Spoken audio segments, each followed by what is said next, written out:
പിതാവിൻ്റെയും പുത്രൻ്റെയും പരിശുദ്ധാത്മാവിൻ്റെയും നാമത്തിൽ ആമേൻ. കർത്താവേ, അങ്ങയുടെ വാക്കുകൾ ആത്മാവും ജീവനുമാണ്. കർത്താവേ, അങ്ങയുടെ ഓരോ വാക്കുകളും ആത്മാവും ജീവനുമാണ്. യോഹന്നാൻ്റെ സുവിശേഷം 6-ാം അധ്യായം 63 പറയുന്നു, ആത്മാവാണ് ജീവൻ നൽകുന്നത്, ശരീരം ഒന്നിനും ഉപകരിക്കുന്നില്ല. ഹല്ലേലൂയ. യേശുവേ നന്ദി. ഇന്ന് നമ്മൾ ശ്രവിക്കാൻ പോകുന്ന വചനം മത്തായിയുടെ സുവിശേഷം 22-ാം അധ്യായം 15 മുതൽ 33 വരെയുള്ള തിരുവചനമാണ്. ഹല്ലേലൂയ. യേശുവിനെ വാക്കിൽ കൊടുക്കാൻ യഹൂദന്മാർ നോക്കി നടക്കുന്നു. യേശു വചനമാണ് പറയണത്. എപ്പോഴും അതിൽ കൊടുക്കാൻ പരീശരും യഹൂദന്മാരും തക്കം നോക്കി നടന്നുകൊണ്ടിരിക്കുകയാണ്. ഇവനെ എങ്ങനെയെങ്കിലും ഈ പറയുന്ന വാക്കുകളെല്ലാം തട്ടിക്കളയണം, കുറ്റപ്പെടുത്തണം. വേറൊരു സ്ഥലത്ത് പറയുന്നുണ്ട്, സീസറിന് നികുതി കൊടുക്കുന്നത് നിയമത്തിനുമാണോ, കുറ്റപ്പെടുത്തി വാക്കിൽ കൊടുക്കാൻ.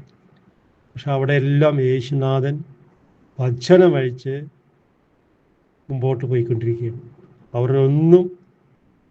അവർ പറയുന്ന ഒരു വാക്കിലും യേശുനാഥന് കൊടുക്കാൻ പറ്റുന്നില്ല. ഹല്ലേലൂയ. ഇന്ന് നമ്മൾ കേൾക്കുന്ന വചനങ്ങളാണതെല്ലാം. അതിന് ശ്രമിക്കാം. മത്തായിയുടെ സുവിശേഷം 22-ാം അധ്യായം 15-ാം വാക്യം. അപ്പോൾ പരീശർ പോയി യേശുവിനെ എങ്ങനെ വാക്കിൽ കൊടുക്കാം എന്ന് ആലോചന നടത്തി. അവൻ പറയുന്ന വാക്കുകളിൽ എങ്ങനെ കൊടുക്കാമെന്ന് അവർ തക്കം നോക്കി നടക്കും.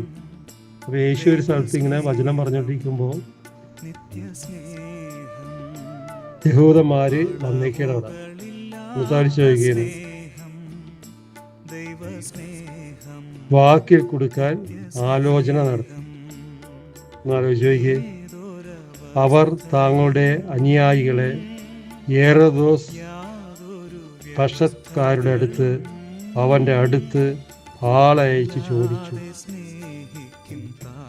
ഹേറോദോസിൻ്റെ ആൾക്കാരാ. ഹേറോദോസിൻ്റെ ആൾക്കാർ നമ്മൾ കണ്ടു അല്ലേ, പുറപ്പാട് പുസ്തകത്തിൽ 1-ാം അധ്യായം മുതൽ 13 അധ്യായം വരെ കണ്ടിന്യൂസ് 13 ദിവസം 10-15 ദിവസം ഞാനത് നിങ്ങൾക്കായി ക്ലാസ് എടുത്തുള്ളതാണ്. അവളെല്ലാം ഹേറോദോസ് കഠിന ഹൃദയമായി മാറിക്കൊണ്ടിരിക്കുകയും അവൻ്റെ ആൾക്കാരാണ് ഇപ്പോൾ യേശുനാഥനെ വാക്കിൽ കൊടുക്കാനായിട്ട് മുന്നോട്ട് വന്നുകൊണ്ടിരിക്കുന്നത്. ഹല്ലേലൂയ. അവർ താങ്കളുടെ അനുയായികളെ ഹേറോദോസ് പക്ഷക്കാരുടെ അടുത്ത് അവൻ്റെ അടുത്ത് ആളെ അയച്ച് ചോദിച്ചു. ഹേറോദോസിൻ്റെ ആൾക്കാർ വേറെ ആൾക്കാരെ കൂട്ടിച്ചേർത്ത് ആളെ അയച്ച് ഗുരുവിൻ്റെ അടുത്ത് വന്നിരിക്കുകയാണ്. എന്നിട്ട് ചോദിക്കുകയാണ്, ഗുരു, അടുത്ത വാക്യം, ഗുരു, നീ സത്യവാനാണെന്നും ആരുടെയും മുഖം നോക്കാതെ നിർഭയം ദൈവത്തിൻ്റെ വഴി സത്യമായി പഠിപ്പിക്കുന്നുവെന്നും ഞങ്ങൾ അറിയുന്നു. അവർ വന്നിട്ട് ചോദിക്കുന്നുണ്ട്, നീ ഗുരു എന്നാണ് ചോദിക്കുന്നത്. ഗുരു,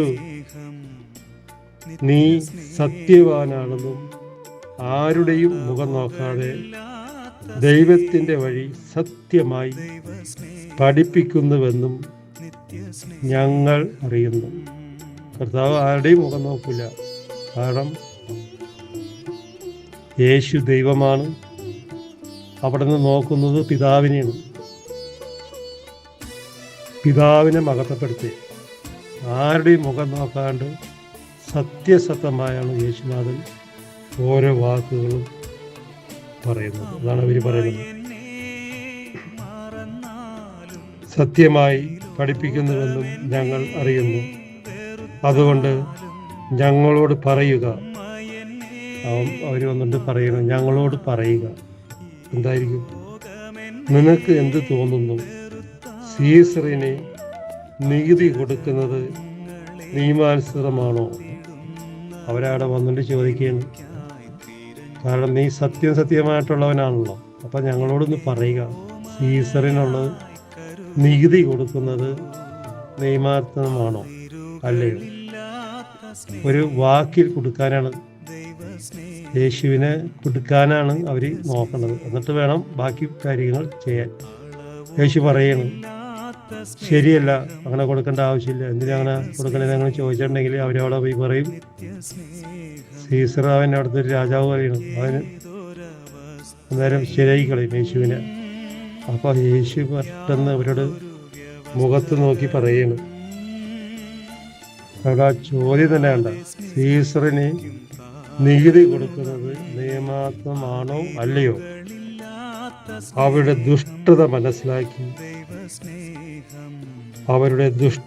മനസ്സിലാക്കിക്കൊണ്ട് യേശു പറഞ്ഞു. അവരുടെ ഈ ചോദ്യത്തിൽ നിന്ന് തന്നെ യേശുവിനെ അതിൻ്റെ അർത്ഥം മനസ്സിലാവും, അവരുടെ പിന്നിൽ എന്താണ് പ്രവർത്തിക്കുന്നത്. അത് പരിശുദ്ധാത്മാവ് നിറഞ്ഞ വ്യക്തിക്ക് പെട്ടെന്ന് മനസ്സിലാവും. ആരുടെയെങ്കിലും എന്തെങ്കിലും സംസാരം കേൾക്കുമ്പോൾ തന്നെ അത് അറിയാൻ പറ്റും. ഹല്ലേലൂയ, യേശുവേ നന്ദി, യേശുവേ ആരാധന. അവരുടെ ദുഷ്ടത മനസ്സിലാക്കിക്കൊണ്ട് യേശു പറഞ്ഞു, കപടനാട്യക്കാരെ, നിങ്ങൾ എന്നെ പരീക്ഷിക്കുന്നത് എന്തിന്? കപടനാട്യക്കാരെ, നിങ്ങൾ എന്നെ പരീക്ഷിക്കുന്നത് എന്തിന്? ഹല്ലേലൂയ, യേശുവേ നന്ദി, യേശുവേ ആരാധന. ഹല്ലേലൂയ.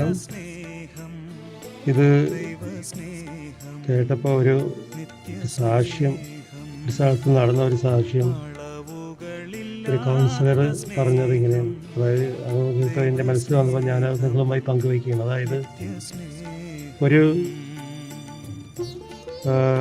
ഭാര്യയും മക്കളും, ഭർത്താവും ഭാര്യയും മക്കളും, 2 പിള്ളേരുണ്ട്. അപ്പോൾ അതിൻ്റെ ആദ്യത്തെ കുട്ടിക്ക് എയ്ഡ്സ് രോഗം വന്നിരിക്കുകയാണ്. അങ്ങനെ അവർ ധ്യാനം കൂടെ വന്നേക്ക് ഡോക്ടർ ചെക്ക് ചെയ്തപ്പോൾ എയ്ഡ്സ് ആ കൊച്ചിന് വന്നു. ആ കൊച്ചിനൊരു 6-7 വയസ്സേ ഉള്ളൂ. 2 പിള്ളേരെ കണ്ടുണ്ട്. അപ്പോൾ മൂത്ത കുട്ടിക്ക് ഇങ്ങനെയുണ്ട്. അപ്പോൾ ഭാര്യയും ഭർത്താവും കൊച്ചും കൂടി ഇതിനെ ചികിത്സിക്കാൻ വേണ്ടി കൊണ്ടുണ്ടാക്കി. അങ്ങനെ ഇദ്ദേഹം കൗൺസിലിംഗ് ആണ്.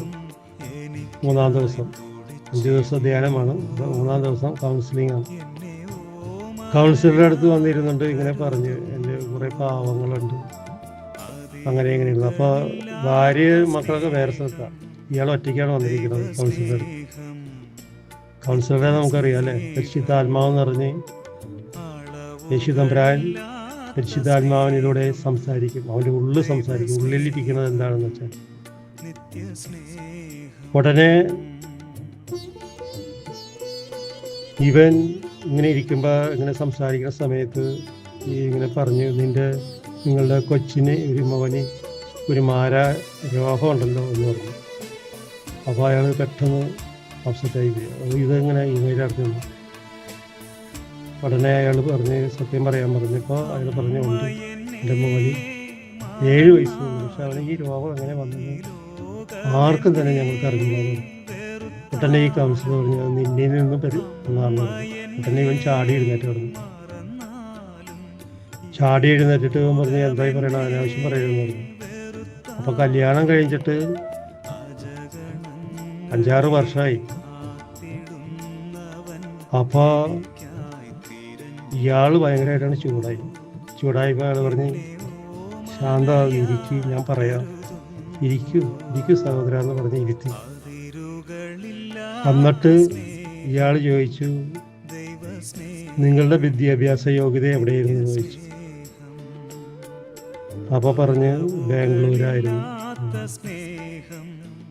എന്നിട്ട് ആ കൗൺസിലർ പറയുന്നു, അന്ന് ഒരു ദിവസം ഇന്ന രാത്രി നീയും കൂട്ടുകാരനും കൂടി ഇന്ന സ്ഥലത്ത് നീ പോയില്ല.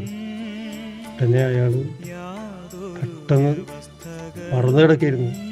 അയാൾ കൃത്യമായിട്ട് ഓർമ്മപ്പെടുത്തി. പൊങ്ങി വന്നു അവൻ്റെ ഹൃദയത്തിൽ ഇത് പറഞ്ഞപ്പോഴത്തേക്ക്. അപ്പോൾ പറയുന്നത് ശരിയാണ്,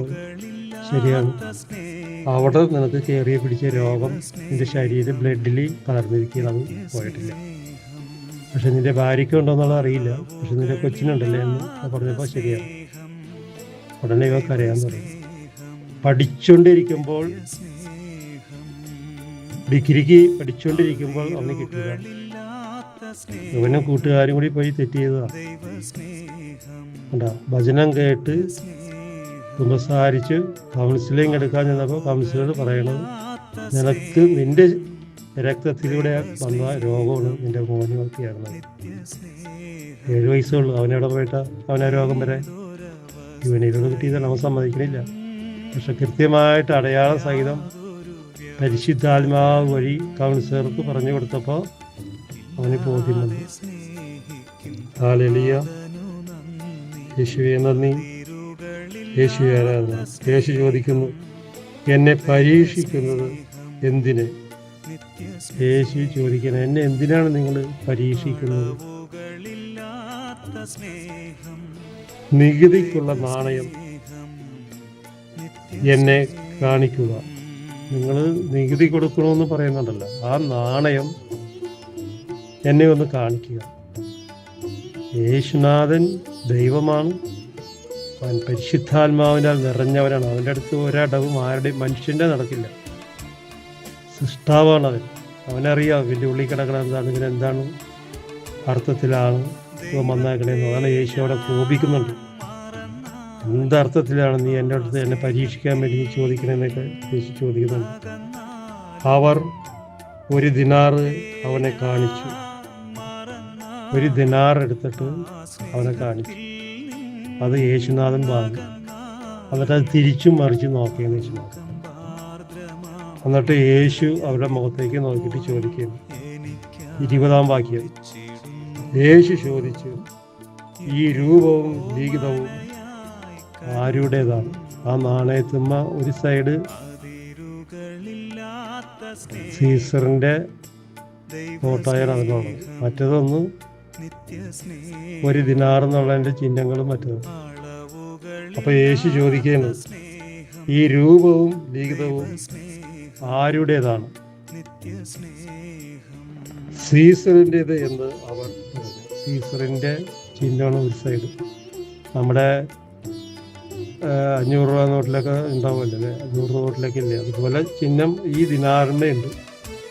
അപ്പോൾ അത് സീസറിൻ്റെ ആണെന്ന് അവർ തന്നെ പറഞ്ഞു. അവരെ കൊണ്ട് തന്നെ പറയിപ്പിക്കുകയാണ് യേശുനാഥൻ. കാരണം വാക്കിൽ കൊടുക്കാൻ വന്നവർ യേശുവിനെ യേശു തന്നെ അവരെ വാക്കിൽ കൊടുക്കുകയാണ്.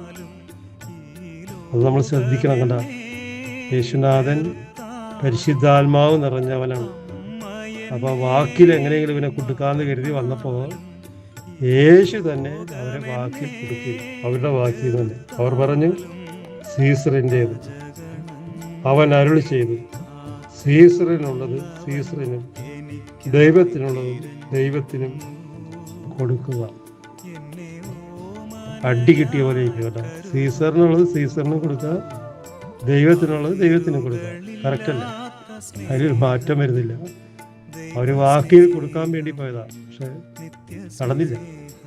പല സ്ഥലത്തും യേശുനാഥനെ ഇതുപോലെ ഒരുപാട് വേദനയിലൂടെ കടന്നുപോയാണ് യേശുനാഥൻ.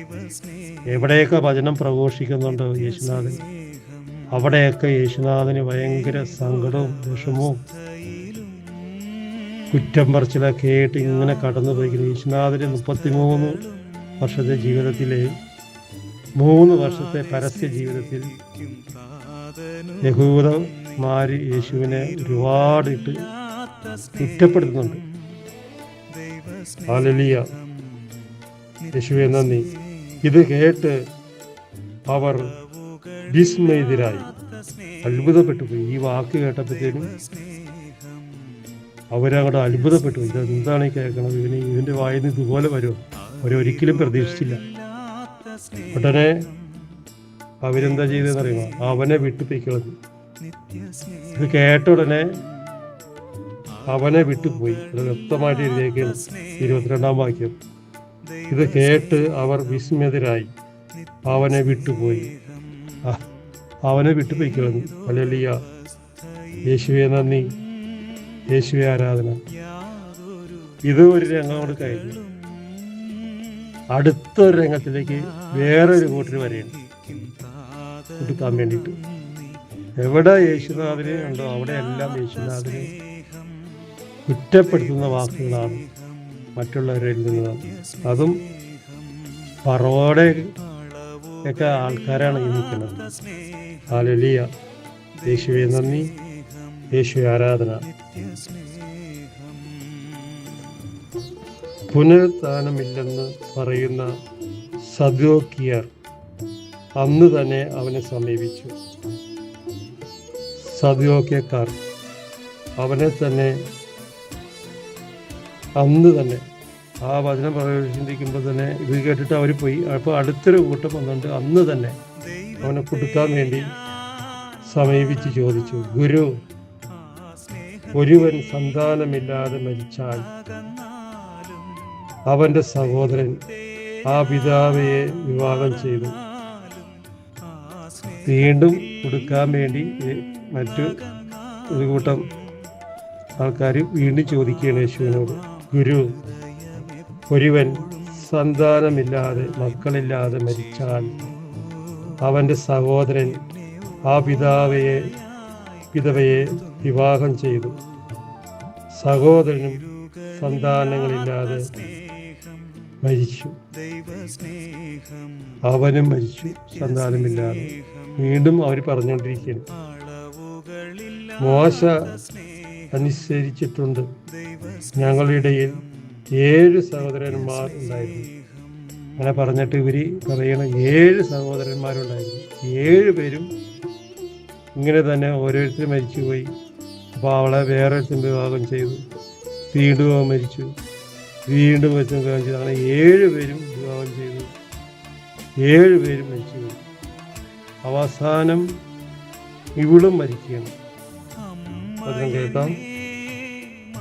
ഒന്നാമൻ വിവാഹം ചെയ്ത് സന്താനമില്ലാതെ ഭാര്യയെ സഹോദരന് വിട്ടുകൊണ്ട് അവൻ മരണമടഞ്ഞു.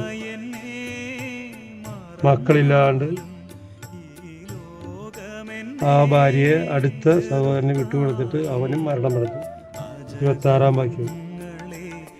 ഇങ്ങനെ തന്നെ രണ്ടാമനും മൂന്നാമനും അങ്ങനെ 7 പേരും സന്താനമില്ലാതെ ആ സ്ത്രീയും മരിച്ചു. മക്കളില്ലാതെ 7 പേരാണ് അവളെ വിവാഹം ചെയ്തത്. 7 പേരും മരിച്ചുപോയി. അതിനാൽ പുനരുത്ഥാനത്തിൽ അവൾ ഈ 7 പേരിൽ ആരുടെ ഭാര്യയായിരിക്കും? ഒരു വാക്കിൽ കൊടുക്കാൻ കഴിയണം യേശുവിന്. ഇവൾ ഈ 7 പേരുടെയും ഭാര്യയായിരുന്നു. അവർക്കെല്ലാം അവൾ ഭാര്യയായിരുന്നിട്ടുണ്ടല്ലോ. അപ്പൊ ആരുടെ ഭാര്യയായിരിക്കും എന്നാണ് അവർ ചോദിക്കുന്നത്. യേശു മറുപടി പറഞ്ഞു, വിശുദ്ധ ലിംഗങ്ങളോ ദൈവത്തിൻ്റെ ശക്തിയോ മനസ്സിലാക്കാത്തതിനാൽ നിങ്ങൾക്ക് തെറ്റുപറ്റിയിരിക്കുന്നു. വചനം അറിയുന്നില്ല, ദൈവത്തിൻ്റെ ശക്തി അറിയുന്നില്ല. ലോകത്തിലൂടെ ഓടി നടക്കുമ്പോൾ ഇങ്ങനെയൊക്കെ തെറ്റുപറ്റും. ആരെ എങ്ങനെ കല്യാണം കഴിച്ചാലും കുഴപ്പമില്ലല്ലോ. അതൊക്കെ നല്ല കാര്യമല്ലേ? ക്രിസ്ത്യാനി എന്ന് പറയുന്ന സ്ത്രീ പുരുഷ വിവാഹം അതൊരു ബിൽഡിംഗ് ആണ്. അത് പൊട്ടിക്കാൻ ആർക്കും അധികാരമില്ല. പുനരുത്ഥാനത്തിൽ അവൾ വിവാഹം കഴിക്കുന്നതും യേശു പറയണത് ശരിയല്ലെന്നാണ് പറയുന്നത്. എന്തുകൊണ്ടാണത്?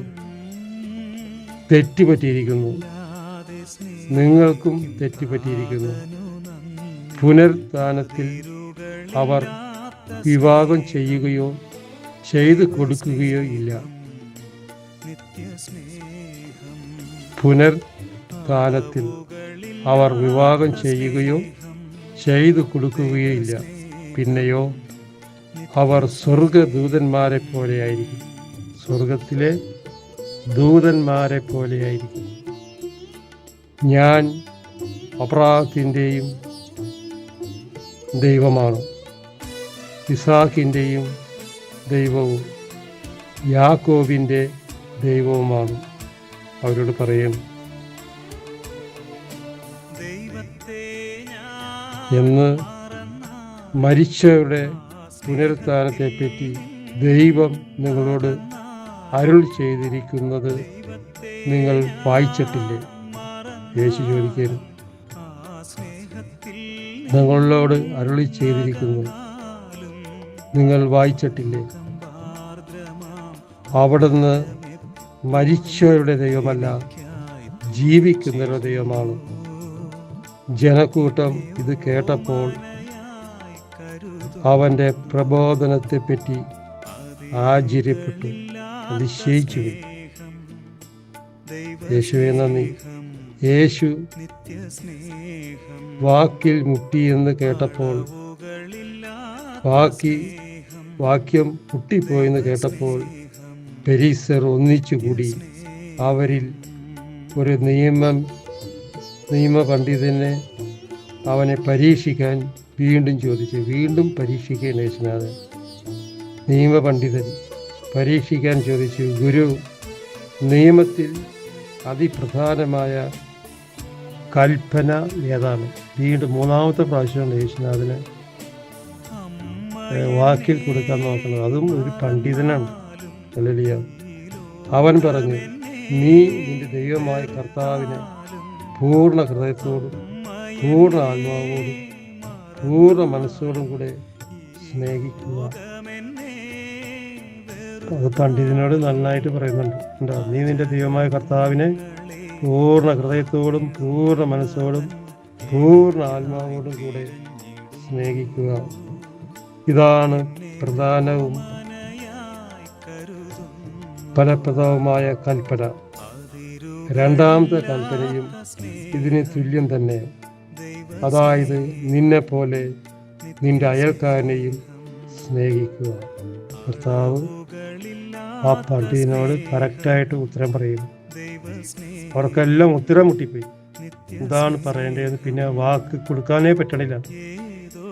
യേശു വചനം പ്രഘോഷിക്കുമ്പോൾ അതിൻ്റെ ഇടയ്ക്ക് കയറിയിട്ട് ഓരോ ചോദ്യങ്ങൾ അവരിങ്ങനെ ചോദിക്കും, കൊടുക്കാൻ പറ്റുമോ ഇല്ലയോ എന്ന്.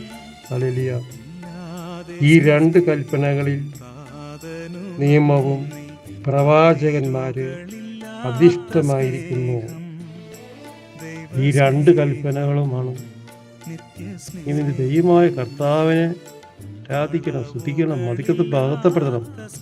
അവൻ ദൈവപുത്രനാണെന്നൊക്കെ പറയുമ്പോഴും ഇവർക്ക് അത് ഉൾക്കൊള്ളാൻ കഴിയില്ല. കാരണം എന്താണെന്ന് പറയുന്നത്, അവരൊക്കെ നോക്കുമ്പോൾ ഇവൻ ജനിച്ച് വളർന്നതെല്ലാം ഇസ്രായേൽ നസ്രത്ത് കുടുംബം.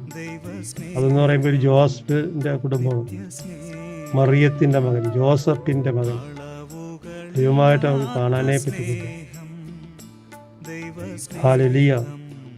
ദൈവകൃപ നിറഞ്ഞ മറിയമേ സ്വസ്തി, കർത്താവ് ഞങ്ങളോടുകൂടെ സ്ത്രീകളെല്ലാം അനുഗ്രഹിക്കപ്പെട്ടവളാവുന്ന ഒരു ഫലമായ ഈശോ അനുഗ്രഹിക്കപ്പെട്ടവരാവുന്നു. പരിശുദ്ധ മറിയമേ തമ്പുരാൻ്റെ അമ്മയെ, ഭാവിയിലായ ഞങ്ങൾക്ക് വേണ്ടി ഇപ്പോഴുള്ള സമയത്തും തമ്പുരാനോട് അപേക്ഷിച്ച് വേണമേ. ആമേൻ. കർത്താവായ ദൈവമേ, നിന്റെ വാക്കുകൾ എത്രയോ ജീവൻ നൽകുന്നതാണ്. ആത്മാവാണ് ജീവൻ നൽകുന്നത്, ശരീരം ഒന്നിനും ഉപകരിക്കുന്നില്ല. ഞാൻ നിങ്ങളോട് പറഞ്ഞ വചനം ആത്മാവും ജീവനുമാണ്. കർത്താവേ, അങ്ങയുടെ വാക്കുകൾ ആത്മാവും ജീവനുമാണ്. ഇന്ന് ഞായറാഴ്ച കുർബാനയിൽ, ലാറ്റിൻ കുർബാനയിൽ പ്രതിവചന സങ്കീർത്തനം വായിച്ചതാണ്. കർത്താവേ, അങ്ങയുടെ വാക്കുകൾ ആത്മാവും ജീവനുമാണ്. ഹല്ലേലൂയ.